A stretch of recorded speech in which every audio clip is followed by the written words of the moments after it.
Marcos 8, empezando en el versículo 34 y leyendo hasta el versículo 1 del capítulo 9. Y llamando a la gente y sus discípulos, les dijo: si alguno quiere venir en pos de mí, niéguese a sí mismo y tome su cruz y sígueme. Porque todo el que quiere salvar su vida, la perderá. Y todo el que pierda su vida por causa de mí, el Evangelio, la salvará. Porque ¿qué aprovechará el hombre si ganare todo el mundo y perdiere su alma? ¿O qué recompensa dará el hombre por su alma? Porque el que se avergonzare de mí y de mis palabras en esta generación adúltera y pecadora, el Hijo del Hombre se avergonzará también de él, cuando venga la gloria de su Padre con los santos ángeles. También les dijo: de cierto os digo que algunos de los que están aquí, que no gustarán la muerte, hasta que han visto el reino de Dios venido con poder. Amén. Esa es la palabra inspirada y perfecta y poderosa de nuestro Dios. Que le hagamos caso. Vamos a orar que Dios nos ayude. Gracias, nuestro Padre, que nos has dado tu palabra, que tenemos un libro que no contiene palabras meramente humanas, sino palabras divinas. Un libro que es poderoso y vivo, que es como la espada. Y te pedimos, Señor, que hoy en esta tarde, que tu palabra penetre hacia nuestras almas. Que tú nos enseñes lo que necesitamos entender y que tú nos des el poder para hacerlo.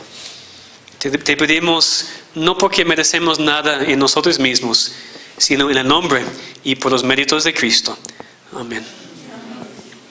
Pues hoy regresamos al mismo pasaje que estudiamos hace 15 días. Porque es una sección tan importante para cada cristiano que no podemos estudiarlo con prisa. Estudiamos este pasaje y los versículos anteriores también en su contexto en el mensaje anterior, viendo por qué Cristo dijo esas palabras. Y otra vez son palabras tan esenciales para la vida de cada hijo de Dios que requieren que regresemos a ellas hoy para estudiar más detalle lo que Dios quiere enseñarnos. Primero, recordemos el contexto. Pedro ya había declarado que Jesús era el Cristo, el Mesías, el Hijo de Dios, quien vino para salvar a su pueblo. Dios había dado a él y a los otros discípulos algo de entendimiento. Había aclarado su vista de tal manera que podían entender esta verdad revolucionaria, que este Jesús, a quienes ellos estaban siguiendo, era el Mesías prometido del Antiguo Testamento. El problema es que ellos todavía no veían de manera completamente clara, ni entendían de manera completamente plena. Sí entendían que Cristo era el Mesías, pero no entendían lo que eso significó. Ellos estaban pensando en términos terrenales y físicos, pensando en el Mesías que iba a venir para conquistar a los romanos y formar un reino político. Y por eso Cristo, en versículo 31, empezó a enseñarles de manera muy clara lo que iba a pasar. Él iba a sufrir, ser rechazado por los judíos y sus líderes, morir y resucitar.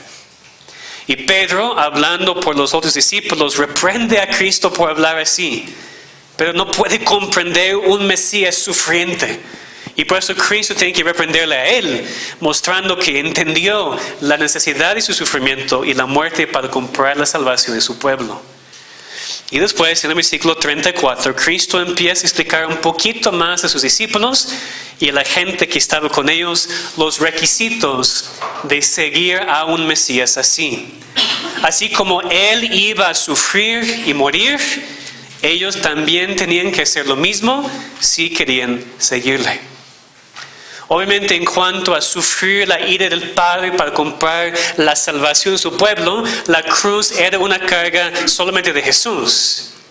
Pero en el sentido de la necesidad de sufrir y entregar la vida por causa de Cristo, es una carga para cada discípulo de Cristo, de cada cristiano. Si una persona no puede decir que cree en Cristo como su Salvador, si no está dispuesto a seguir el camino que Él tomó. Seguir al Mesías es ser como el Mesías. en cuanto a sacrificar y someterse a una vida de negación de sí mismo y hasta la muerte. Pero también Cristo al final de este pasaje anima a sus oyentes y a nosotros también con lo que vamos a recibir, el beneficio de ver su gloria y estar en su reino. Entonces vamos a considerar esos 3 mandamientos de Cristo en versículo 34 como el bosquejo para este mensaje, para el bosquejo de cómo entender lo que Cristo está diciendo aquí. Ser un discípulo de Cristo significa negarse a sí mismo, tomar la cruz y seguirle a Cristo. Entonces vemos en primer lugar, un discípulo de Cristo se niega a sí mismo. Cristo dijo, si alguno quiere venir en pos de mí, niéguese a sí mismo. Consideremos primero lo que eso no significa. Fíjense que no dice que tenemos que negarnos algo. No dice, niégate comer tal cosa, niégate ir a tal lugar. A veces para disciplinar nuestros cuerpos y tener dominio propio es válido negarnos a hacer algunas cosas, pero no es lo que Cristo dice aquí. Él dice que necesitamos negarnos a nosotros mismos, que es mucho más difícil que negarnos algo. ¿Entienden? Tú puedes aguantar no hacer cierta cosa. Tú puedes aguantar no vivir con cierta cosa, pero Cristo está diciendo que tenemos que negarnos a nosotros mismos, negar el ego, negar la parte de nosotros que se enfoque en nosotros, negar que el cuerpo y la carne tengan el control en cuanto a lo que pensamos y decimos y hacemos y queremos. Entonces, negarnos a nosotros mismos no es un tipo de ascetismo. Es decir, que tenemos que negarnos todo lo que nos da placer. No es eso. El negarnos a nosotros mismos no es simplemente vivir sin cosas. Es vivir sin el enfoque en nosotros. Es una transformación de vida completa. Es cambiar cómo pensamos. Es cambiar lo que nos controla. Es tener una perspectiva radicalmente diferente que la perspectiva de la persona sin Cristo. No un poquito diferente. Radicalmente diferente. Es decir, negarte a ti mismo no simplemente significa que vas a la iglesia cada domingo, negándote otro día para trabajar o pasar con la familia. Significa vivir por Cristo cada día. Significa negar la parte de ti que es tan egoísta en cuanto a cómo pasas tu tiempo y hacer lo que Dios te manda, el día de reposo, con gozo y regocijo. Es decir, sin duda sacrificas un día de cada 7 para que sea diferente. Es un día santo para estar en la iglesia. Pero negarte a ti mismo es mucho más que negarte un día. Es negarte a ti mismo en cuanto a lo que tú naturalmente quieres hacer ese día. Lo que te hace diferente que el mundo no es que asistes a la iglesia una vez a la semana, sino que toda tu perspectiva de la vida es diferente. La manera en la cual piensas es radicalmente diferente que cómo piensan tus familiares y tus amigos. No simplemente negarte tomar alcohol, negarte tomar drogas, negarte ir a las fiestas, negarte ver programas sensuales, es negarte a ti mismo. Es un cambio profundo e interno. Una persona dijo que es una disponibilidad a decir no a uno mismo para poder decir sí a Dios. ¿Cuántas veces te dices no a ti mismo? Que muy poco. Queremos hacer lo que queremos hacer. Negarnos a nosotros mismos es negar esta parte de ti que dice, yo quiero eso. Cuando Dios te dice, haz otra cosa. Calvino dijo, no debemos buscar nuestros propios intereses, sino los del Señor. Debemos trabajar para promover su gloria. Ese es un gran progreso en la vida cristiana, que prácticamente nos olvidemos de nosotros mismos. Que en todos los ámbitos estimemos nuestros asuntos como menos importantes y que fielmente nos esforcemos por dedicar nuestras energías a Dios y sus mandamientos. Es aprender a no hacer automáticamente lo que quieres hacer. Es dejar de hacer las cosas que te complacen para poder hacer las cosas que Dios te manda. Es negarte a ti mismo cuando no duermes bien el sábado en la noche, por cualquier razón, y de todos modos, vienes aquí, aún sintiéndote mal, aún sin fuerzas. Es negarte a ti mismo cuando regreses del trabajo exhausto. De todos modos, ayuda a tu esposa a preparar la comida y lavar los trastes y limpiar la casa. Es negarte a ti mismo usar tu sábado para visitar a un hermano en la iglesia, cuando la única cosa que quieres hacer es sentarte frente a la tele y descansar. Pero otra vez enfatizo, es más que hacer o no hacer esas cosas. Es una cuestión de quién está controlando tu vida. La razón por la cual vas a hacer esas cosas que requieren sacrificio de tu parte para ayudar a otros es si tus deseos ya no te controlan. Si lo que tú piensas ya no es importante, si tu vida ya no es tuya. Que es precisamente lo que leemos en Gálatas 2:20. Con Cristo estoy juntamente crucificado y ya no vivo yo, mas vive Cristo en mí. Y lo que ahora vivo en la carne, lo vivo en la fe del Hijo de Dios, el cual me amó y se entregó a sí mismo por mí. Pablo dijo, ya no vivo yo. ¿Quién vive en tu vida? Es decir, ¿quién controla tu vida?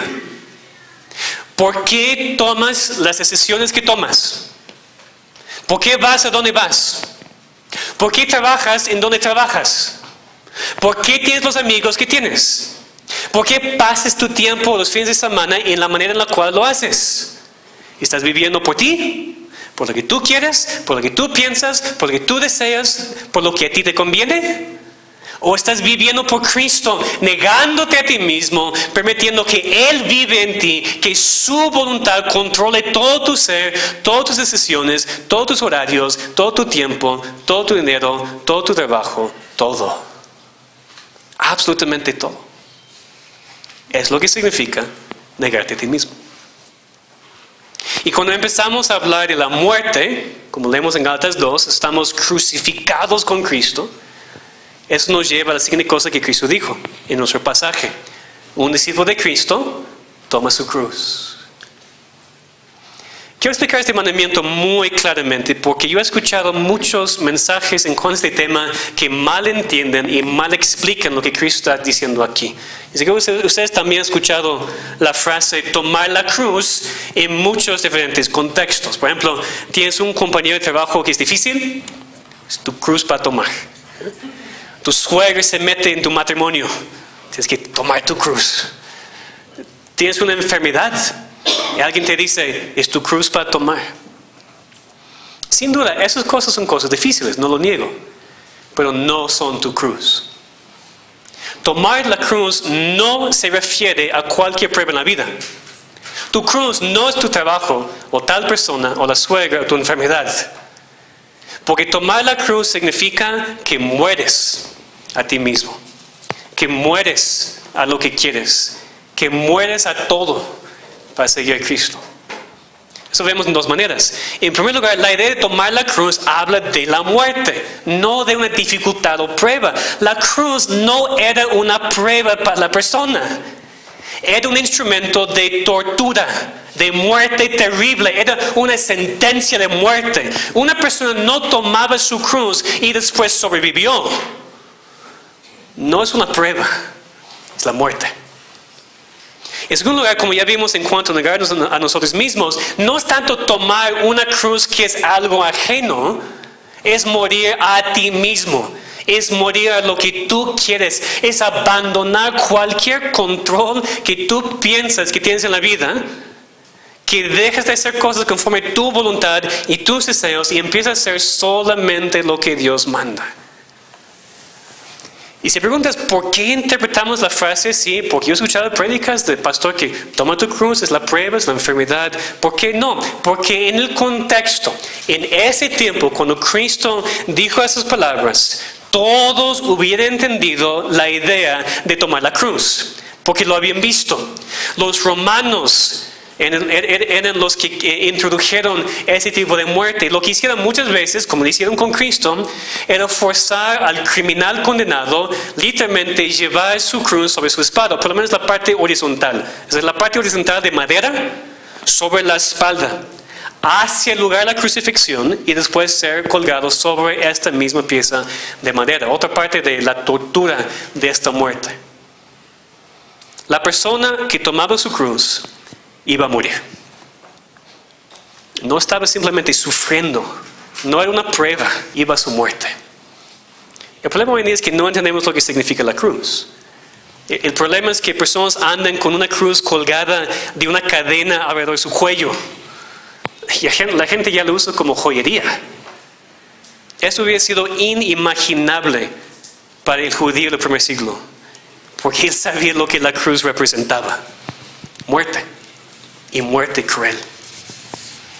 La cruz significa entonces que el cristiano debería estar dispuesto a negarse a sí mismo hasta tal punto que está dispuesto a entregar su vida. Es una disponibilidad para sufrir por Cristo, para arriesgar cualquier cosa para hacer lo que Dios dice. Es caminar en las pisadas de nuestro Salvador, sean lo que sean las consecuencias de mi vida. Es estar dispuesto a morir literalmente por causa de Cristo y el Evangelio.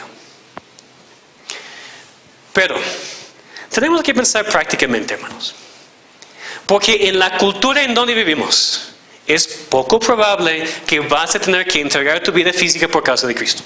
No es imposible, y creo que va a ser más y más común en los años que vienen. Pero por el momento, nosotros, viviendo en el año 2020 en la Ciudad de México, no estamos enfrentando una persecución así, ¿verdad? Por eso es demasiado fácil para nosotros decir con las bocas: sí, tomo mi cruz, estoy dispuesto a morir por Cristo. Es fácil decir esto, porque no es muy probable que vas a tener la oportunidad. Entonces, ¿qué pensemos más prácticamente? ¿Tú dices que estás dispuesto a morir por Cristo? ¿Entregar tu vida por Él? ¿Pero estás dispuesto a vivir por Cristo? ¿Estás dispuesto a sacrificar cosas en tu vida por Cristo? Ese es el punto. Si estás dispuesto a morir por Él, entonces vas a estar dispuesto a morir por Él, vas a estar dispuesto a vivir también por Él. Sacrificar cualquier cosa para seguir a Cristo. Si me permiten ser muy práctico. Tú dices que morirías por Cristo. ¿Estás dispuesto a cerrar tu negocio más temprano y ganar menos los miércoles para venir aquí a la oración? Dices que morirías por Cristo, pero ¿estás dispuesto a apagar tu tele y apagar tu celular para leer la Biblia cada día y orar? Dices que morirías por Cristo, pero ¿estás dispuesto a cruzar la ciudad en la hora pico para visitar a un hermano que vive lejos de la iglesia y se siente aislado entre semana? Dices que morirías por Cristo, pero ¿estás dispuesto a marcar a alguien en la iglesia cada semana o reunirse con él para discipularle? Dices que morirías por Cristo, pero ¿estás dispuesto a comprometerte a la iglesia local y ser un miembro y sacrificar tu tiempo y recursos por ella? Y yo podría continuar. Son ejemplos. Espero que me entiendan. Tomar la cruz en nuestro contexto, en nuestros días, no es simplemente decir que estás dispuesto a morir por Cristo. En realidad, hermanos, no hay palabras más fáciles de decir. Tenemos que probar su realidad por medio de morir nosotros mismos en la vida, antes de poder hacerlo en la muerte. Si no vives por Cristo, no vas a morir por Él tampoco.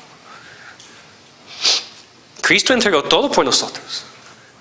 Y Él espera lo mismo de nosotros. Otra vez, tomar la cruz no es asistir a la iglesia una vez a la semana y dar tu ofrenda y pensar que estás bien. Es tener una vida completamente transformada, completamente diferente. Es tener una vida de sacrificio. Una vida que no toma en cuenta lo que el ego quiere. Una vida que sacrifica sus sueños y sus deseos. Y hermanos, si no te duele, no es sacrificio. Por la definición de la palabra. Si no te duele, no es sacrificio.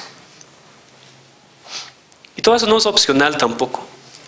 Que no es que una persona puede ser un cristiano y más adelante decidir si quiere tomar su cruz. No, si no tomas la cruz no eres cristiano.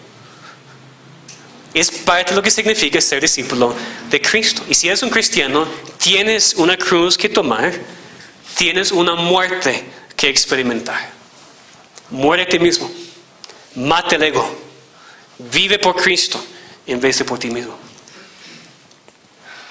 Y finalmente vemos aquí un discípulo de Cristo le sigue.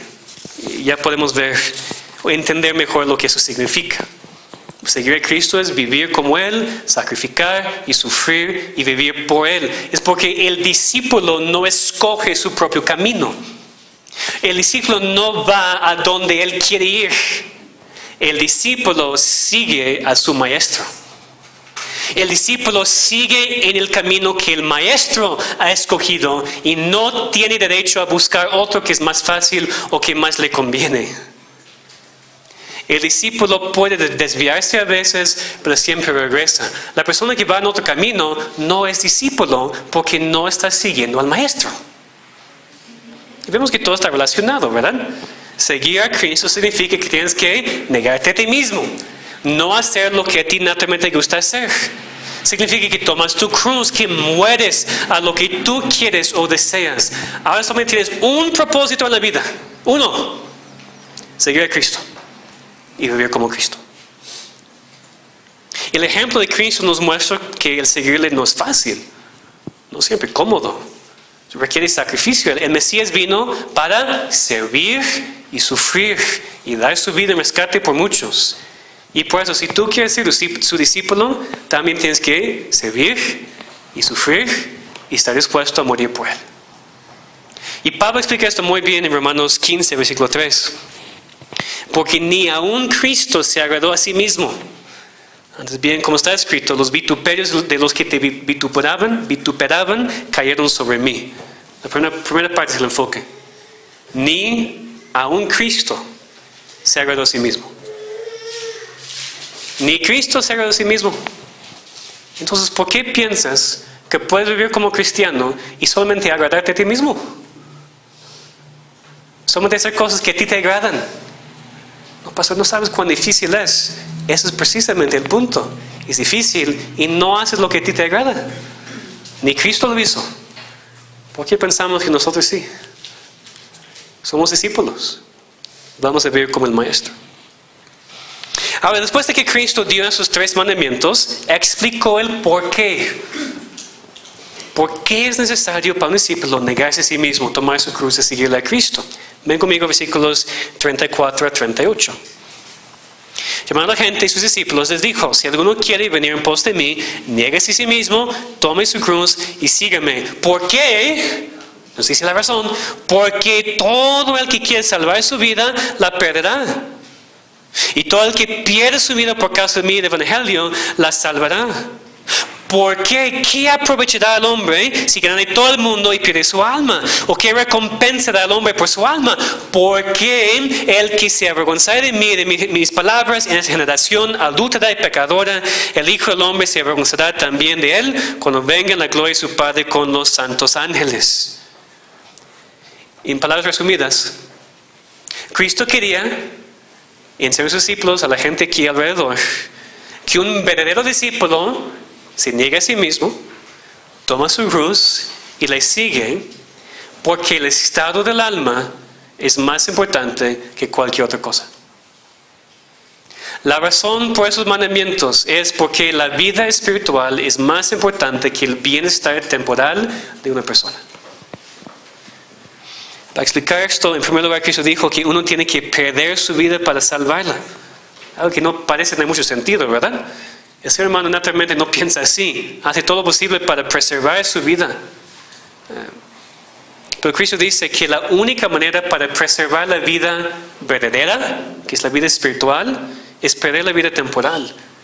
Si alguien está demasiado enfocado en su vida temporal, su vida en este mundo, va a perder su alma.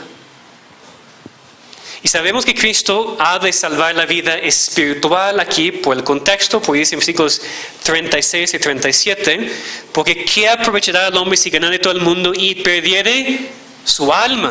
¿Qué recompensa al hombre por su alma? El alma es el enfoque. Una persona debería sacrificar literalmente todo aquí en este mundo para asegurarse que su alma va a estar bien con Dios en el futuro. Porque un hombre puede ganar todo el mundo. Y si un hombre puede tener todo lo que quiere, familia, riquezas, fama, lo que sea, pero si no conoce a Cristo, no tiene nada. Ha perdido lo único importante en su búsqueda de lo que quiere en esta vida. Pero la persona que suelta lo que desea en este mundo para enfocarse en Dios y la salvación es la persona más rica del mundo. Como Cristo dijo, ¿qué recompensa da al hombre por su alma? No hay. No hay nada que nadie puede darte que vale el precio de tu alma. Nada. Pero muchos hoy en día son como Esaú, quien vendió su primogenitura por un guisado de lentejas. O sea, él intercambió algo de valor espiritual para algo de valor temporal. ¡Qué necio! Pero ¿cuántas personas hoy en día hacen lo mismo?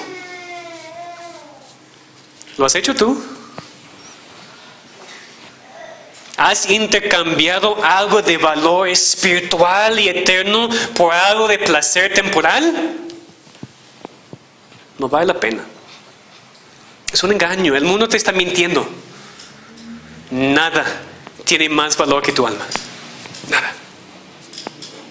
Ni tu familia, ni tu trabajo, ni tu casa, ni tu comodidad, ni tu buen nombre, ni la persona con quien puedes pasar la vida, joven. Escuchen, jóvenes. Si esa persona que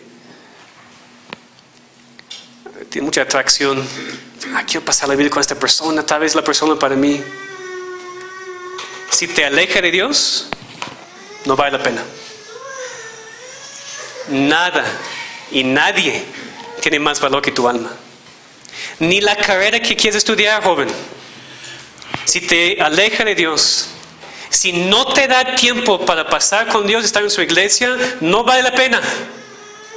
Porque nadie tiene más valor que tu alma. Ni el trabajo que tienes ahora o que podrás tener.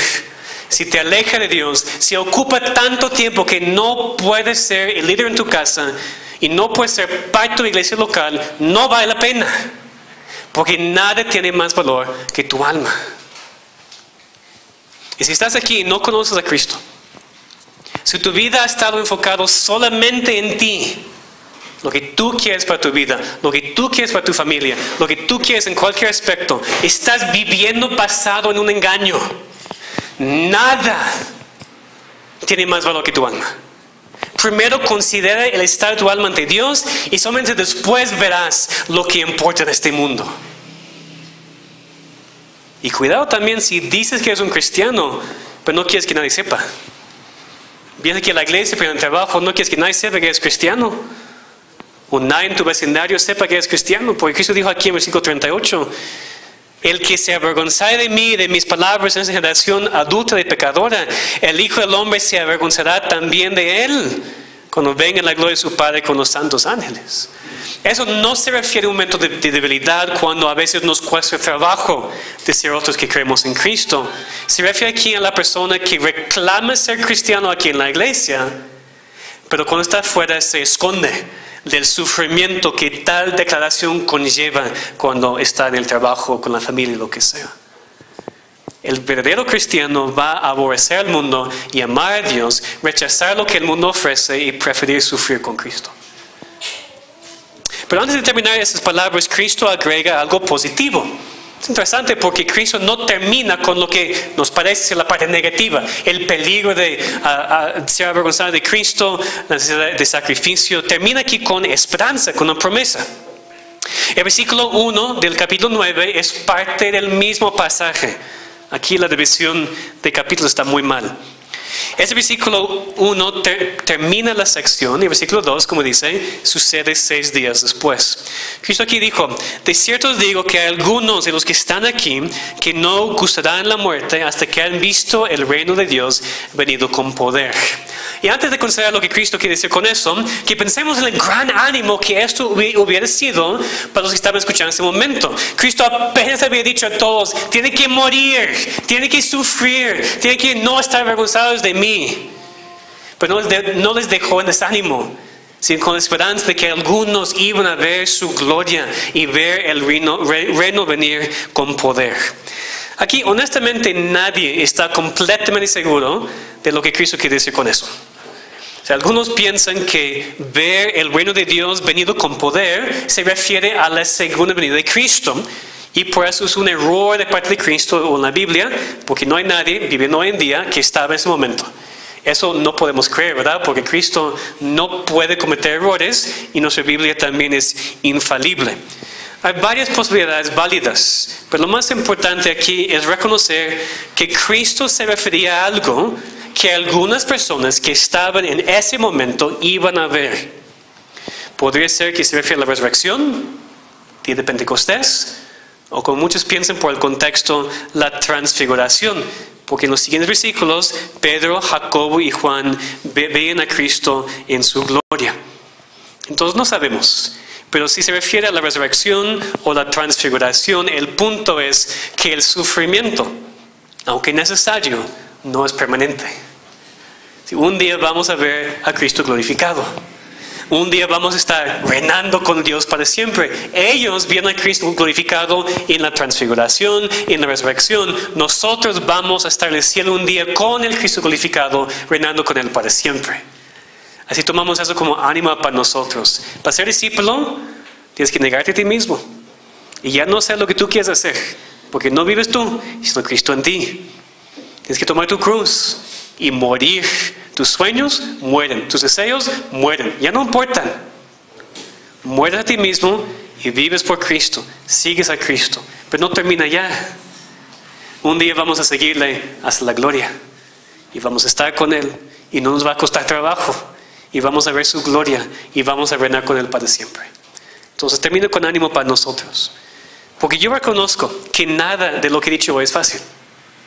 Yo reconozco eso completamente. Yo predico el mensaje a mí mismo antes de predicarlo a ustedes. Nada de lo que Cristo dijo en este pasaje está de acuerdo con cómo normalmente pensamos. Nada aquí está de acuerdo con el espíritu del mundo en que vivimos. Yo apenas vi en la mañana un tipo de post que dijo básicamente, ama más a ti mismo, cuídate más a ti mismo. Y estaba pensando, eso es precisamente lo que el mundo piensa. Y Dios dice lo opuesto. Dios dice, deja de amarte tanto. Deja de enfocarte tanto en ti. Deja de cuidarte tanto. Ama a mí. Niégate a ti mismo. Muere a ti mismo. Sígueme. Hermanos, sabemos mejor, pero somos muy fácilmente influenciados por el mundo. Y a veces caemos como cristianos de esto. Tengo que amarme más. Tengo que cuidarme a mí más. No, tienes que amarte menos y cuidarte a ti menos. Y ya deja de pensar tanto en ti y pensar más en Cristo y más en otros. Es lo que significa ser discípulo de Cristo. Y es mi oración que esta iglesia pueda hacer eso. Porque lo que no quiero es ser un cristiano o que seamos una iglesia con nada más bonitas palabras. Es muy fácil. Sí, pastor, vamos a morir por Cristo. Pero ni quieres vivir por Él. Ni puedes tomar el tiempo para el día para leer su palabra. Ni puedes venir para la escuela dominical y quedarte para el segundo culto. Ni quieres sacrificar para venir los miércoles. Pastor, es muy difícil. Claro que es difícil. Ese es precisamente el punto. No es fácil. Es necesario. Importantísimo. Porque ser un discípulo de Cristo no es algo ligero, superficial. Digo que soy cristiano, aquí estoy media hora, hora y media cada domingo. ¿Qué más quieres, pastor? Yo no quiero nada más. Pero Dios requiere toda tu vida. No solamente hora y media cada semana. Dios quiere todo en tu vida. Él quiere tus hijos, Él quiere tu dinero, Él quiere tu trabajo, Él quiere tus prioridades, Él quiere todo. El cristiano es llamado a morir a sí mismo, negarse a sí mismo, hacer lo que Dios quiere, no lo que Él quiere, no importa el costo y no importa el sacrificio. Pero hermanos, completamente vale la pena. Completamente vale la pena. Tú vas a, no sé, perder tu trabajo tal vez si actúas así. Vale la pena porque tienes vida eterna. Vas a perder relaciones con familiares y amigos. Vale la pena porque tienes la vida eterna. ¿Qué te puede dar alguien en recompensa por tu alma? ¿Qué vale tu alma? ¿1 millón de pesos? ¿100 millones de pesos? ¿Una vida de comodidad? ¿Tus hijos bien, sin enfermedades, en buenos trabajos? Todos nosotros tenemos las tentaciones para intercambiar algo de valor eterno por algo de valor temporal. Y no. La única cosa que vale la pena es negarnos a nosotros mismos, tomar la cruz y seguir a Cristo. Que Dios nos ayude a hacerlo. No solamente decirlo, hacerlo. Que esta semana sea diferente. Que seamos esta semana radicalmente diferente que los demás. Que regresemos en 8 días transformados, con gozo para estar aquí todo el día, diciendo lo que Dios ha hecho en nosotros, compartiendo las oportunidades que hemos tenido para hablar de Cristo. Hermanos, no quiero predicar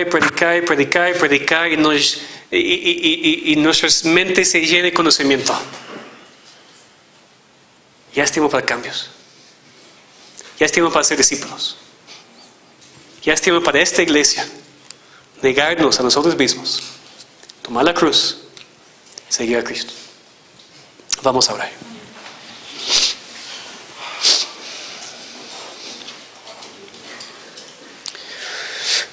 Necesitamos tu ayuda, Dios, porque no podemos. No podemos en nosotros mismos. No tenemos las fuerzas. No tenemos la fortaleza para hacer lo que sabemos que necesitamos hacer. Estamos pidiéndote, Señor, al final de este culto, a llenarnos con tu Espíritu Santo. Que nos llenes con Él a través de tu palabra escrita. Que nos ayudes a tomar en serio lo que tu palabra dice, porque ahora hemos sido confrontados. Ahora sabemos lo que necesitamos hacer. Te pedimos, Señor, que cada persona pueda tomar el mensaje de hoy, que lo aplique a su vida específicamente.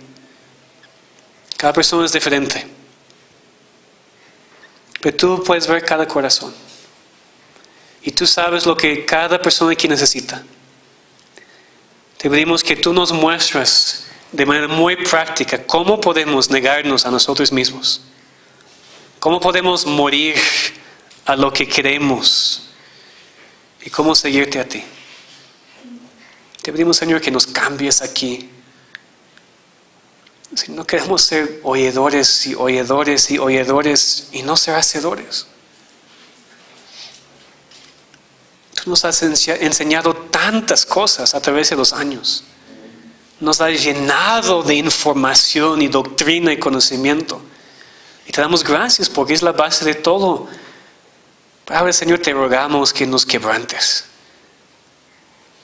Para que pongamos en práctica lo que hemos aprendido. Para que nuestras vidas ya sean diferentes. Para que las prioridades cambien.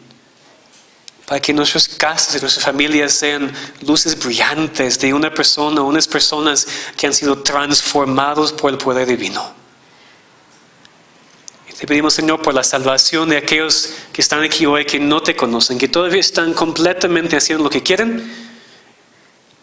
Aquellos que no te ven a ti como algo importante, que quieren enfocarse en sus carreras, en sus placeres, en sus relaciones pecaminosas y no quieren estar contigo. Te pedimos por los jóvenes aquí y los jóvenes de que no están aquí y por todos nosotros, Señor, por todos los incrédulos que escuchan este mensaje, que pueden ser convencidos, que el Espíritu Santo no les dejes en paz hasta que reconozcan su necesidad y se arrepienten ante ti para recibir la salvación. Entonces, Señor, dependemos de ti. Confiamos en ti. En tu poder, haz tu obra en esta iglesia. Te pedimos en el nombre de Cristo. Amén.